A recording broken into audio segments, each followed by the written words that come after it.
बोलावं लागलं त्याकरता नाथ महाराजांना. अरे जो मनुष्य भक्ती करत नाही त्या सटवीने त्या दिवशी कशाला मिळाला मी त्याला.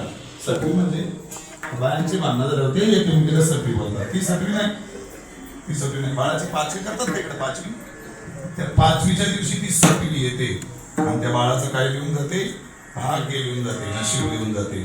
म्हणून ज्ञानोबाराय बोलतात सटवीची राती विसम बीजे वाती. पाचवीच्या दिवशी रात्रभर दिवा विजू द्यायचा नसतो, रात्रभर दिवा राखायचा असतो, रात्रभर दिवा राखायचा असतो, रात्रभर दिवा विजू द्यायचा नसतो. कारण ती सटवी येते आणि त्या दिवशी बाळाचं नशीब, बाळाचं भाग्य लिहून जाते. नाथ महाराज बोलतात जो भजन करत नाही, जो भक्ती करत नाही, त्या सटवीने त्या दिवशी कशाला मिळालं नाही त्याला. त्या पाचवीच्या दिवशी कसं खापला नाही. मी नाही बोलत, हे मी नाही बोलत. कोण बोलताय? नाथ महाराज. याच्या पुढे बोलतात, याच्या पुढे बोलतात अरे जो भजन करत नाही त्याची आई काय भूताजवळ गेली. मी नाही बोलत आहे, मी नाही बोलत. हे बाई